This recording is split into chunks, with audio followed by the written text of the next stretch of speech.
حضرت عائشہ صدیقہ رضی اللہ تعالیٰ عنہ کہتے میں بیٹھی تھی حضور کی بارگاہ میں، دوپہر کا وقت حضور کے کیلولا کا وقت ہوتا تھا، اس وقت صحابہ نہیں آتے تھے، حضور دوپہر کو تھوڑا آرام کرتے تھے۔ کہتے ہیں ایک بوڑھی خاتون ایک دن آ گئی دوپہر کو، اس کے ہاتھ میں چھڑی تھی، لاٹھی پکڑی تھی، اس نے دروازے پہ دستک دی۔ جب میں نے پوچھا کون ہے تو وہ عورت بولی، حضور آرام کر رہے تھے، کہتے ہیں وہ عورت جب بولی نا، اللہ کے محبوب چارپائی پہ اٹھ کے بیٹھ گئے، اس کی آواز کانوں سے ٹکرائی، حضور اٹھ کے بیٹھ گئے۔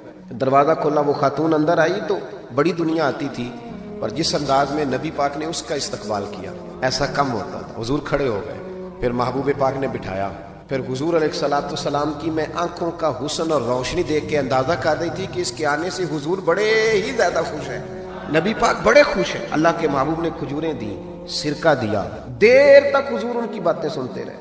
حضرت عائشہ صدیقہ کہتی ہے محب ہو کے محبوب نے، کنز المال میں حدیث موجود ہے، محب ہو کے محبوب نے باتیں سنی۔ دو قسم کے مہمان آتے ہیں نا، ایک مہمان فون کرتا ہے تو بندہ کہتا ہے میں کوئی نہیں گھر، پھر کبھی آنا، اور ایک مہمان ایسا ہوتا ہے جسے بندہ کہتا ہے اتنی بھی جلدی کیا ہے، ذرا ٹھہر جائیے، تھوڑا رک جاؤ، چائے بن رہی ہے۔ کس میں ہوتی ہیں مہمانوں کی؟ کچھ مہمانوں سے دل لگا ہوتا ہے، دل کرتا ہے بیٹھے رہے، ذرا تھوڑا اور بیٹھے، یار تو نہ جایا کر، تو بیٹھا رہا کر۔ ہوتے ہیں کچھ لوگ، دیر تک نبی کریم علیہ السلام نے بات سنی، اور کیا بات ہے، جناب عائشہ صدیقہ کہتی ہیں دل حضور کا لگا، میں نے دیکھا تو میں بڑی مطمئن تھی۔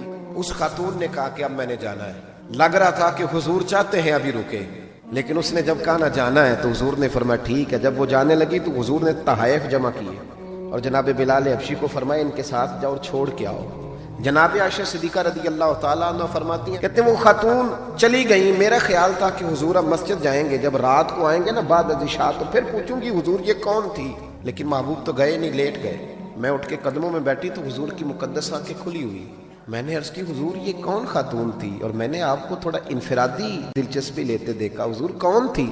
جب میں نے پوچھا تو حضور کی آنکھوں میں آنسو چمکنے لگے، حضور اٹھ کے بیٹھے اور فرمانے لگے عائشہ یہ میری پہلی زوجہ ختیجۃ الکبریٰ کی سہیلی تھی، اور فرمایا جب ہم مکے میں رہتے تھے تو یہ آیا کرتی تھی، ختیجہ اس کا پرتک پاک استقبال کرتی تھی، اسے کھجوریں کھلاتی تھی، دودھ پلاتی تھی، پھر یہ باتیں سناتی تھی تو ختیجہ اس کی باتوں کا جواب دیتی تھی۔ فرمایا آج اس کی آواز کانوں سے ٹکرائی ہے تو ساری یادیں پھر سے تازہ ہو گئی ہیں۔ فرمایا میں نے اس کے ساتھ وہی سلوک کرنا چاہا ہے جو فاطمہ کی اماں کرتی تھی، میں نے وہی عزت دینی چاہیے ہے جو وہ دیتی تھی۔